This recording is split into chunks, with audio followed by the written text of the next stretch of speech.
this is Phil from Race City Retro, and thank you for joining me today. Today we're going to shoot volume 2 of our Building Model Cars and Trucks series, and I'm pretty excited today because this is part 2 of my 78 Dodge D100 build. And the first one, if you caught it, be sure to watch it if you didn't. We talked about using the factory brochures to pick out original options, original color choices, and I decided to go with this Testors Extreme Lacquer. $9 for a can of paint. Oh, good Lord. Because it replicates one of the factory colors offered that year.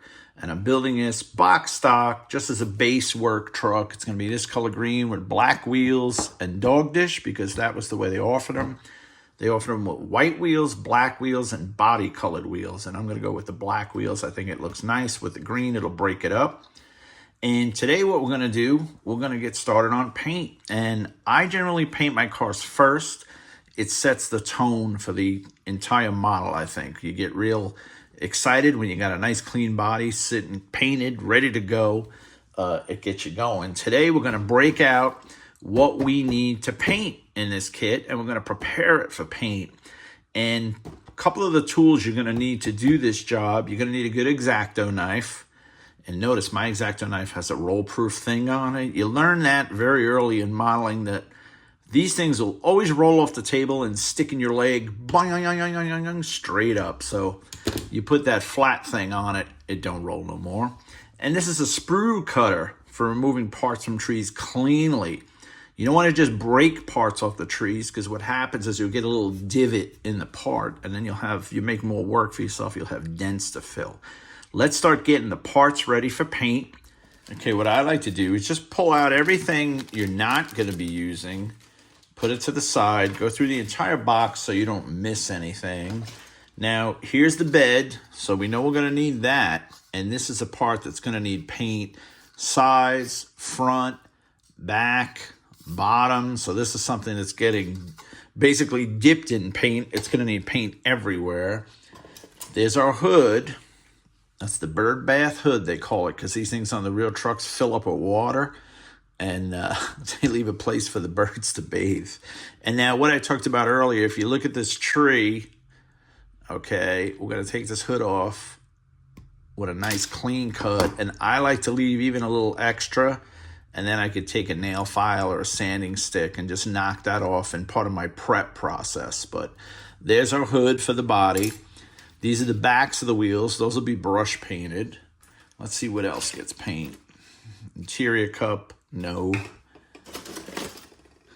Okay, now this is the floorboard. You got a couple different ways you can go on this. Some guys may want to paint the bottom of the bed. Some guys just do these all black because a lot of these trucks got undercoated when they were new.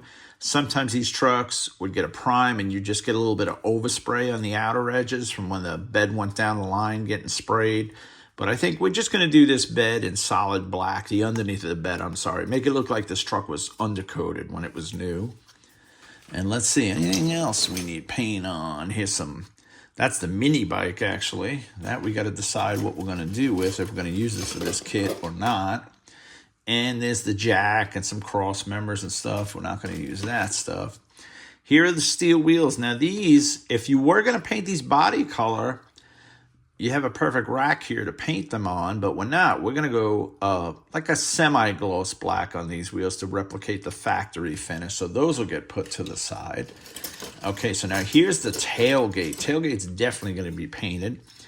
And the tailgate's got two sides, and the tailgate's already on a tree. There's your front lower filler panel, which goes below the grill. That's going to get painted. There's your dashboard. Your dash is not. But you know what? The way they set these up on these trees, they put the connection in the perfect spot so that I don't have to worry about cutting it and leaving a white spot. If this was up on the top of the tailgate, you'd want to remove that before you paint, because if you paint this and the sprue tree is connected there where you see it really good and you cut it, you're going to have a little white spot you're going to need to touch up. The fact that this is on the side, you could leave these on here, paint it, And then when you cut it, you're not going to see that because the gate's going to be in the up position. Or if the gate was down, you could just dab a little tiny piece of paint in there, you know, like a toothpick, drop of paint. And that's your inner tailgate. This piece, same thing. They put it in the perfect spot. That's a spot that faces down to the bumper, not the top part. So we could paint that right on it. But what we'll do is let's take this dashboard off because that goes with the interior stuff. All right, now your front radiator shroud, there's our engine stuff. We're not going to need anything on here for green paint. This is all your engine. This will all get brush painted, some suspension stuff on there. All right, so now you have your factory firewall. Now, on some of these trucks, you'll see body color. On some of these trucks, you'll see body color with undercoat. On some of these trucks, you'll see them all black.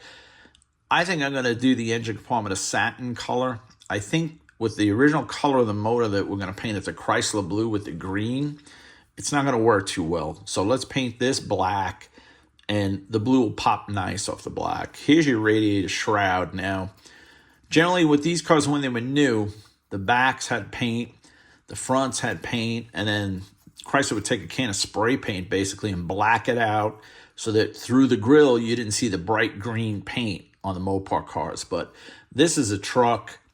I think we're going to keep this with the black too. I'm going to use like a satin black under the hood, not a semi-gloss, a satin, two different things. But I don't see anything else on here that's going to need green paint. So let's check the rest of it. What's this? That's nothing. It's going to be painted. We've got CB antenna.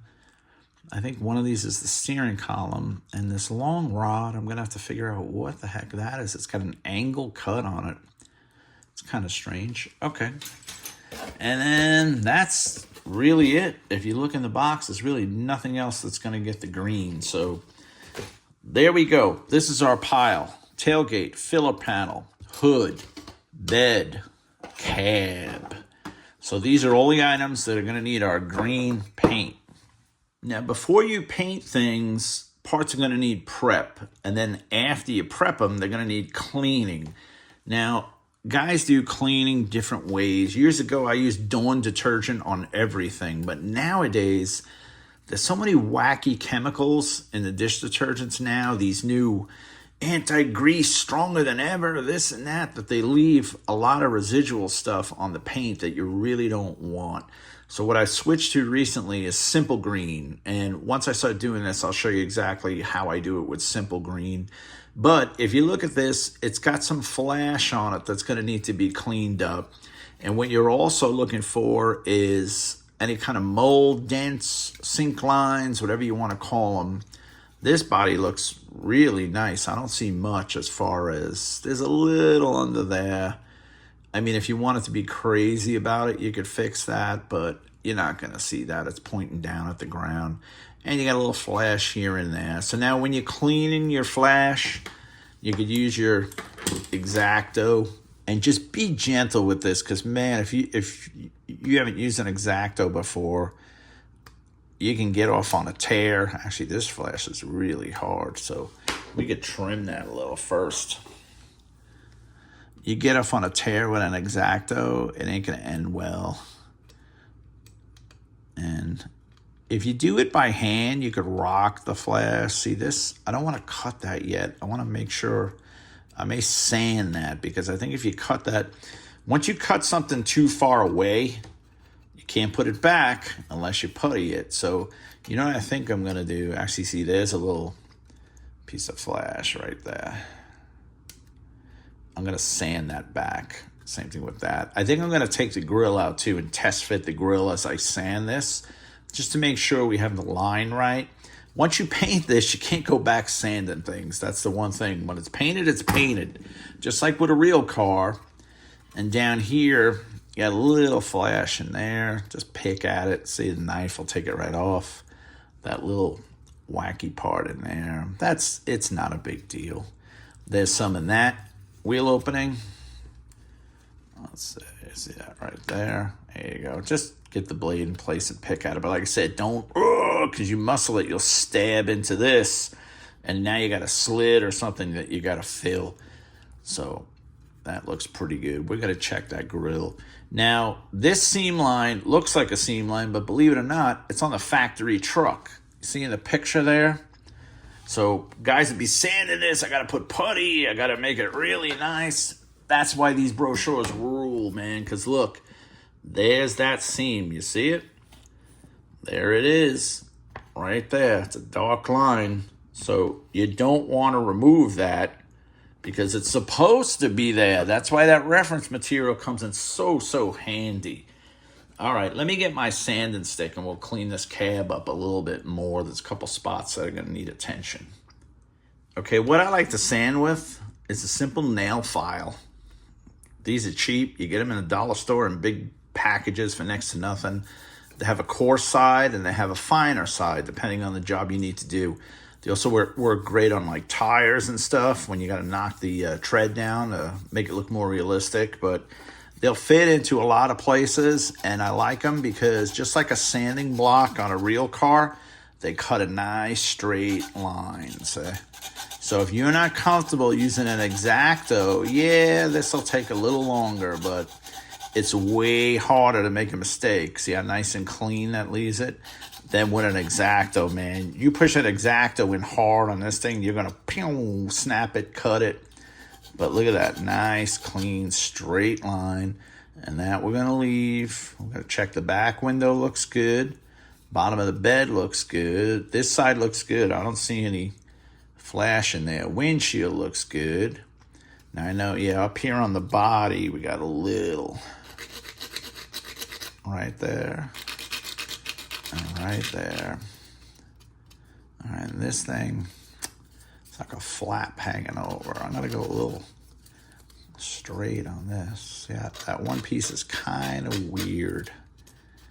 It's kind of weird. And you got another little cut in there, but the grill may cover all that. Let me snip out the grill.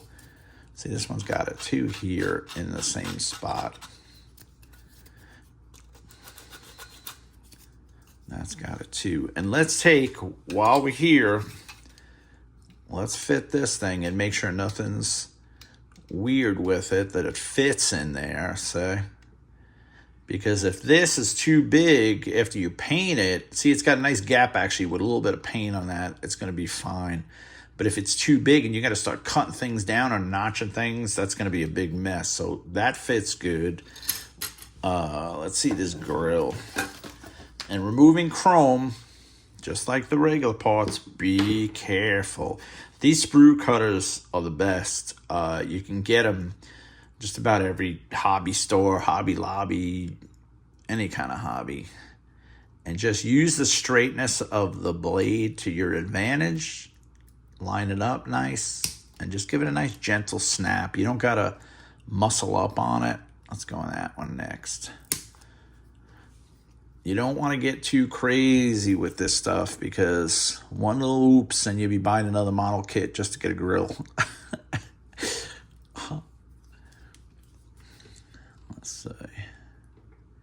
See, and don't cut it from the front. See, like this? That's going to be pretty violent of a cut. You want to cut it. It's thin that way, so make the cut that way. If you can't get at it from that side, just turn the sprue cutter to this way. See, I'm taking advantage of the thinnest part. See, nice and easy. Because if you cut the thing on the wide part, and see, I always like to leave a little. I don't cut back too much, because this way I could clean it up. You could always take more off. You can't put it back on. But let's take a look at this and see how this fits. Man, this is kind of loose in there, no? Well, I'm thinking it's supposed to go over once you get that in. But this one flap that they kind of flipped over, that's kind of weird. Yeah, don't forget, use your fingers, man. You don't, tools, yeah, but your fingers will work as well. So this, I'm going to leave this piece here. I'm going to smooth it. Let's go to the fine stuff. I'm going to clean that up. Maybe a little rough. And that's why I love these things. I've been using them forever, since I used to steal them from my mom.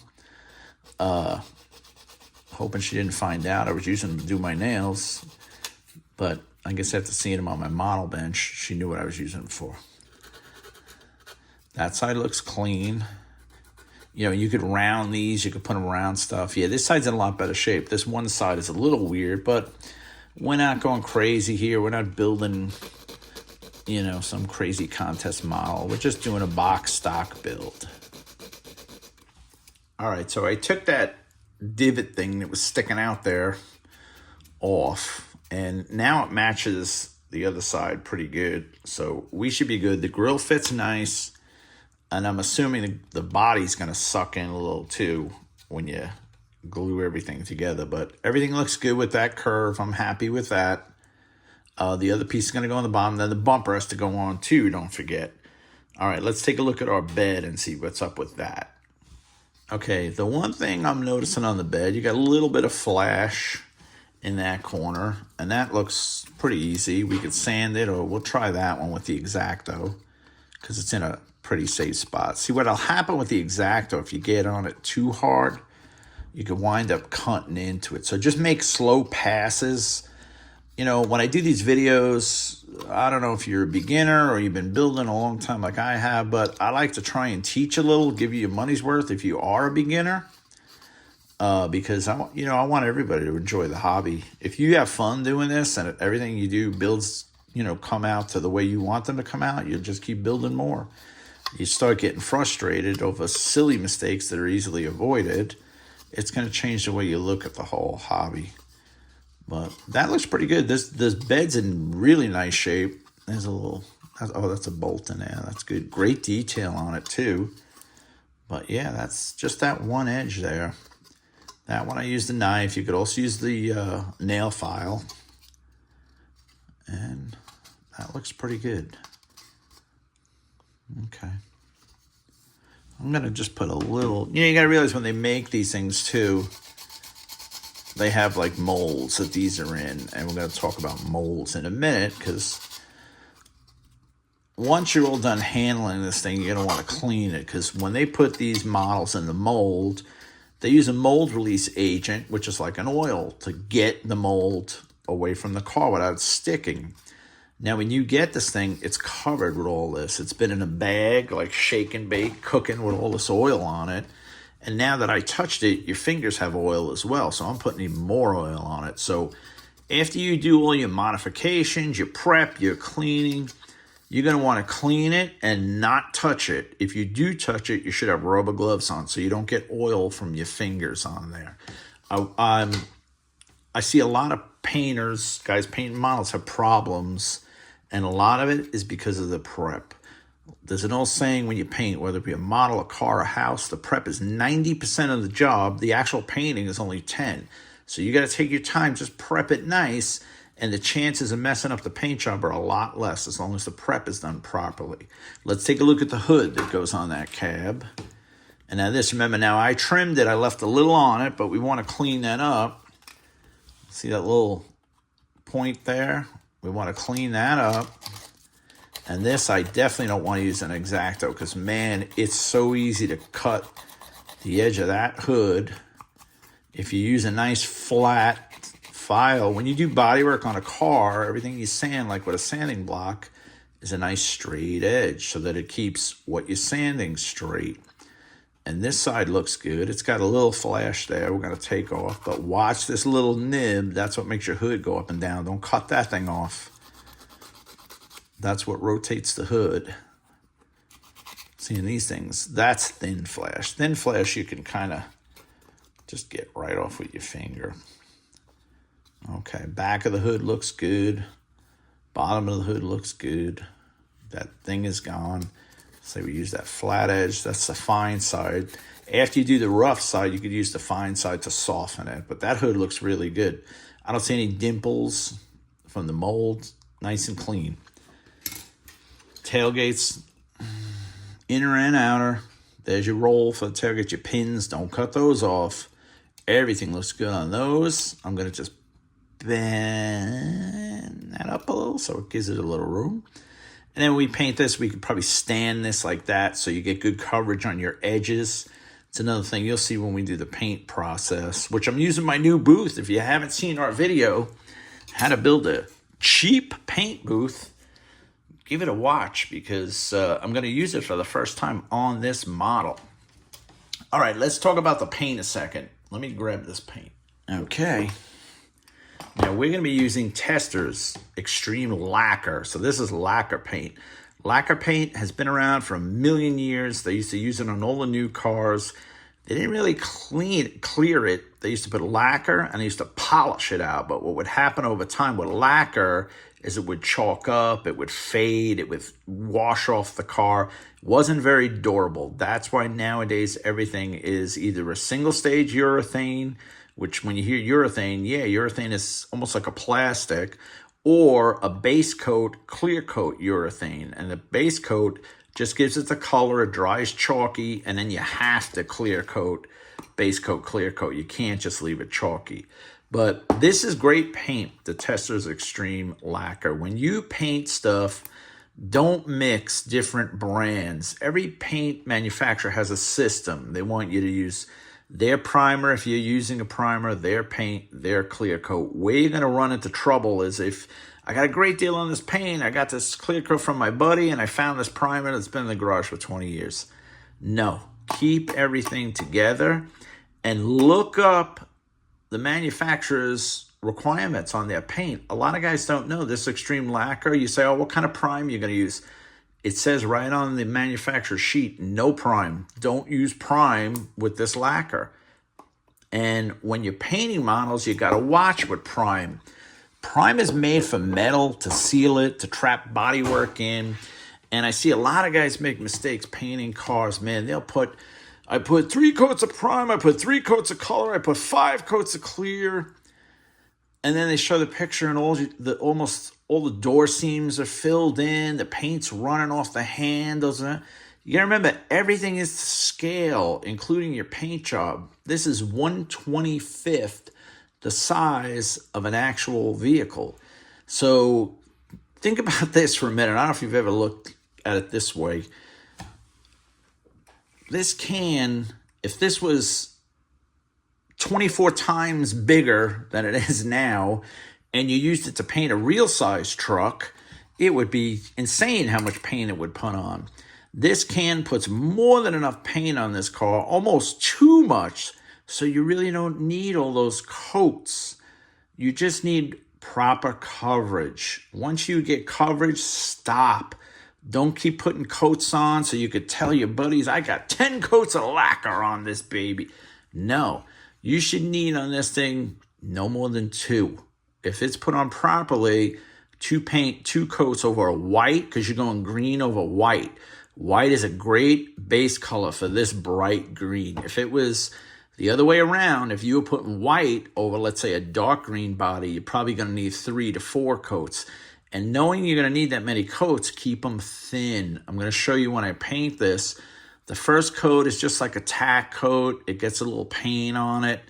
And then we got to let it gas out. When paint goes on this, it's got release agent, drying agents and stuff that are coming out of the paint. That's why in a paint booth in a car, they get that off so you don't get solvent pop. Because then as that stuff lands back in the paint, that chemical and it'll affect the paint that's on the thing. You'll see little dots and this and that, and you don't know what's causing it, but solvent pop, you want to keep off it. So we want to get the proper amount of paint on this thing, not too much, and the same thing with clear. If you put 1 coat of clear after you paint this and it looks perfect, don't put no more. And you don't got to put the clear on super heavy either. That's the other mistake I see. Guys are putting paint, they're this close to the car, they're just covering, and then they put clear, and it's just one big blobby mess. When you're done painting this, you should still be able to see all the detail on this. If you start losing detail on your model, you're putting way too much paint. Way too much paint. And stay away from the car paints. Car paints aren't really made for plastic unless they have a flex agent in them, yet everybody feels the need to put House of Colors. You know, if you're doing a custom lowrider and you want to airbrush crazy paint, okay. But if you're just building a shelf model, just get model paint, man. You'll be so happy you did. All right, let's get this thing washed down, and we're going to head it out to the garage, and we're going to put some paint on it. All right, I'm out in the garage now, and if you look up top there, you'll notice I have a thermometer, which shows 80 degrees, and you see on the bottom of that, relative humidity. It's just a tick over 50%, which is fine for painting. If it's up 70, 80, 90%, you do not want to paint. That humidity is going to kill your paint job if it's that high. So we got a good time to paint. You want warm, you want above 70, but you don't want that humidity past like 70%. Where it is now, just a tick over 50, that's perfect. So let's get everything ready. Okay, so this is gonna be my very first time using my new spray booth I built. And this is a quick and easy booth. It uses a filter and it uses my shop vac. I just put a clamp on light. I was gonna do LEDs, but after a while they just get full of paint and they're not too good anyway. And notice I always paint with the door down.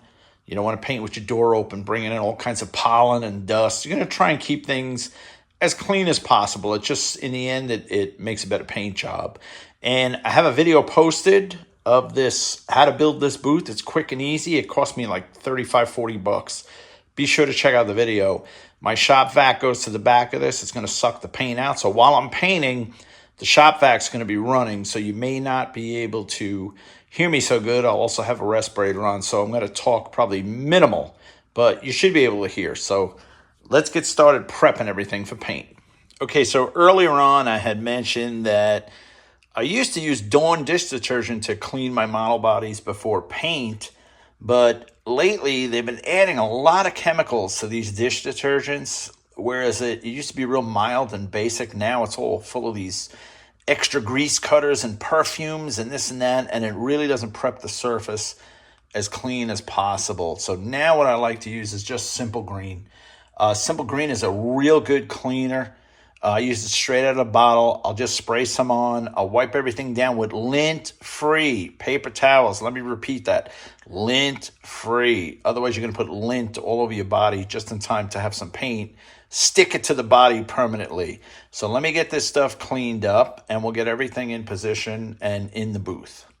All right, so at this point, what I've done is I'll just take my Simple Green and just mist the body, mist the parts, get everywhere, let it run down the body, and then we're gonna take our lint-free paper towels and just start drying everything. You notice at this point too now, I have my gloves on because this is the point you no longer want to touch this thing. Once you get this bone dry and watch stuff like that, make sure you get all the green. That's why I like the green too, because unlike lather, you could see it if it's still on the body, especially on a white.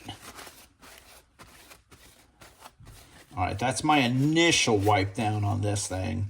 And then I'm going to do it again one more time just to make sure nothing's seeped out. Just like drying a car, you know, you always get a little water spot. And notice I left that piece in because it's a good handle to hold things by. But this stuff, you notice when it dries now, it looks real flat.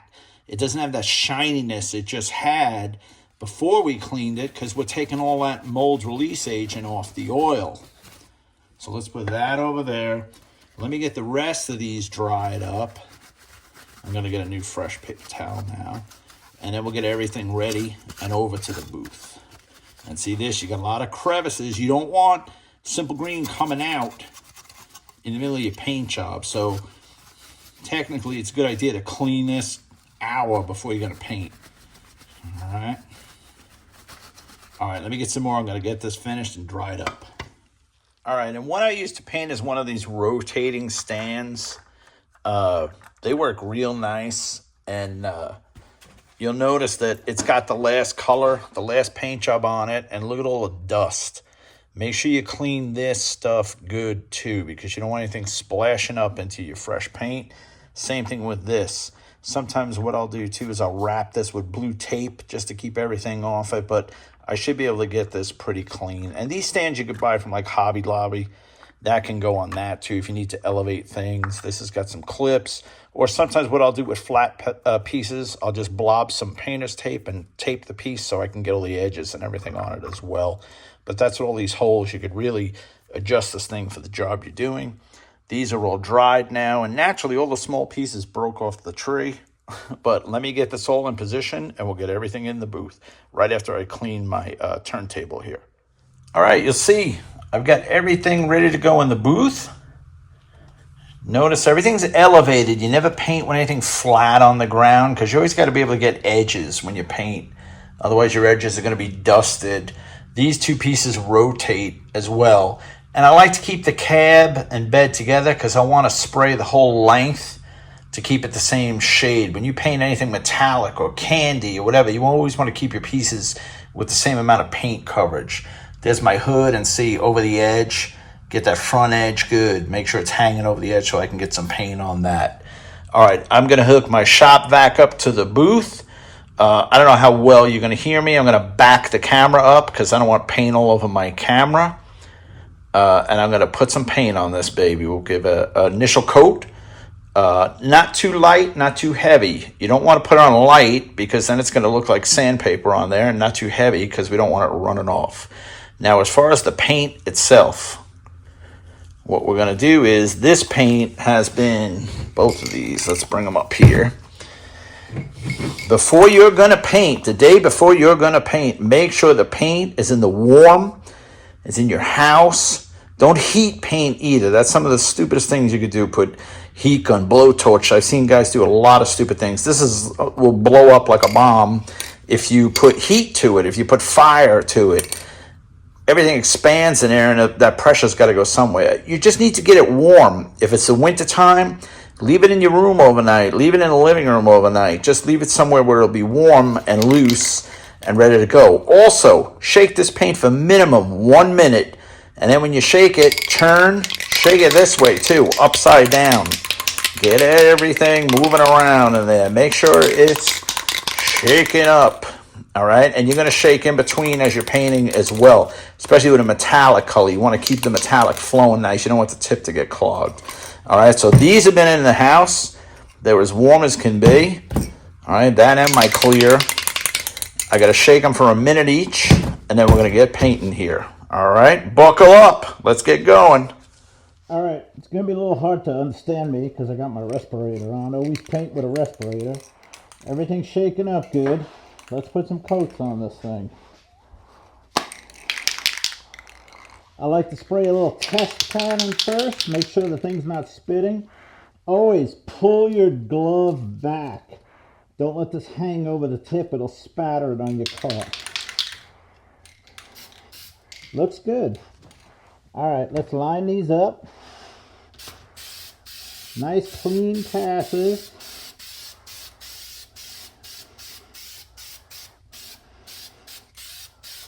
Past what it is you're painting. You never stop in the middle. Always go past what you're painting. And right now we're painting what we can see.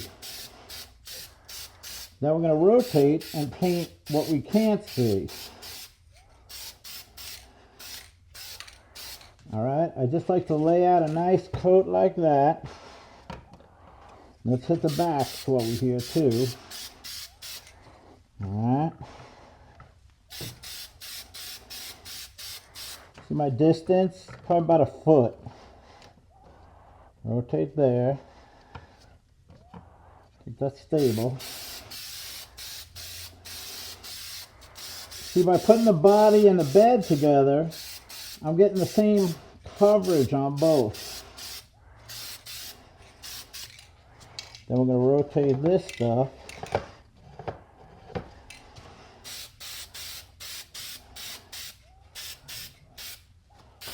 All right. Now I didn't turn my vacuum on because I wanted you to hear me during the first coat, but from now on, I'm going to turn that on and we'll get this booth going where it's drawing out the air and doing its thing.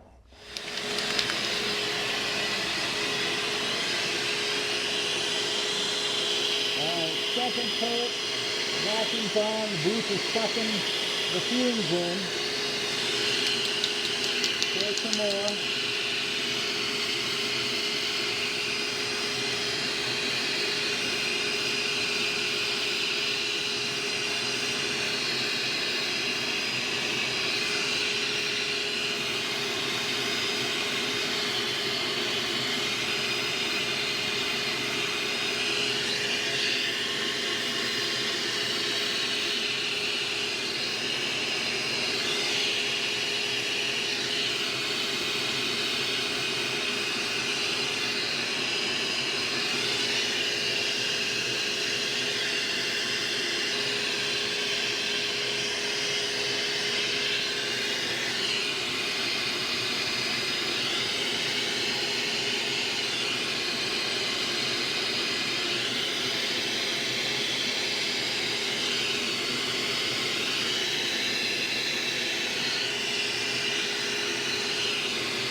All right, so you could definitely see the boot did its thing. Look at that filter already. Man, sucked a lot of the paint fumes out.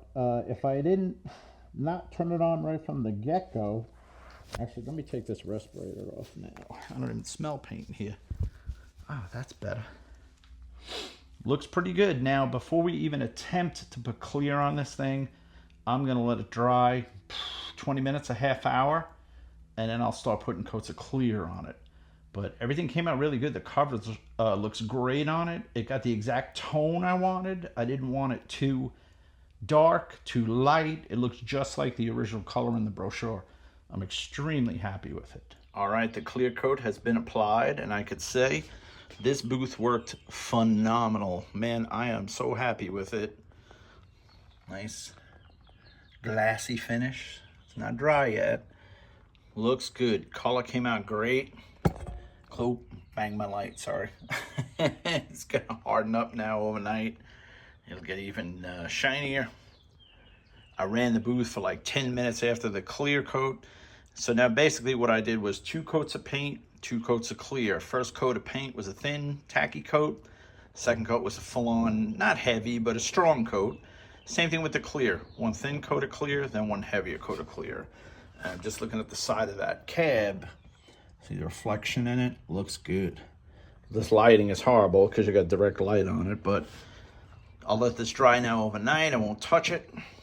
And then tomorrow I'll continue this video on, show you some finishing shots of the paintwork. But this booth, man, for 35 bucks, this is the first, I'm building 50 years. This is the first time I've ever painted in a spray booth. Usually for me, it's a cardboard box. This thing works dynamite. So I'll probably change the filter maybe after the next time I use it, but you could see as I was painting, I was watching the overspray go right into the filter, so I know it's working. But yeah, it looks good, man. I'm very happy with the color. The color's gonna look great. Came out the exact shade I was looking for. All right, let me sleep on this with a smile on my face, and tomorrow I'll give you guys some pictures of the finished body. All right, so here is the factory color that I'm trying to duplicate. I'm not going to do the white roof on it. I'm not going to do the full wheel hubcaps. I'm going to do black wheels with the dog dish hubcaps. And there it is. Straight out of the booth. How'd we do? Definitely captures the essence of this color. It's a real good match, and there it is, in case you were wondering. Citron Green Metallic. That's why I love these. If you watch the first episode, I love this factory literature. You could really get the details right. I mean, I'm not ridiculous with my models. I don't do firing orders when I wire engines, but I was just looking to get the color right. And it's got a nice shine on it, not a ridiculous shine. I haven't polished it. It's literally, I just painted it yesterday, so this is the day after paint. But this is what a paint job would shine like in 1978. They didn't use base coat, clear coat. That's exactly what a factory type paint job would shine like. So that type of detail I like, because if this thing was uber wet or dripping all over, and this is no prime, 2 coats of paint, 2 coats of clear, and you see how you could still see all the detail. It loses no detail. Everything is still nice and crisp on it. You still got the bird baths. You still see the doors nice on it. You still see all the vents in the cowl. It's not, you know, all filled with primer and 19 coats of clear. And don't overpaint your model. Put enough paint on it so it looks the way you want it to look. You don't have to overpaint it and then sand it all off and polish it. If I want to polish this, I can polish it. I would let it dry for at least 2 weeks, and then I could polish this with some light polishing compound. Nothing real gritty. You could use like the headlight scratch remover compound or some white polishing compound, not the orange gritty stuff. And it'll make this shine even more, but I like that shine. It's got good depth to it. You can see your finger reflecting in it, so you know it's good. And in 1978, that's exactly the shine you would get on a brand new Dodge. Thank you guys so much for watching this. Be sure to subscribe for future volumes of this build. We're going to do this build start to finish. Next, might do the engine next. I may do the chassis next. I'll see what type of mood I'm in. But it's going to be cool. We're going to get this thing looking like a stock 78 Dodge D100 truck in Citron Green. Thanks, guys. Be sure to check out our web store also at racecityretro.com. Support the channel. And if you've already subscribed, thank you so much, guys. Really appreciate it. Take care now.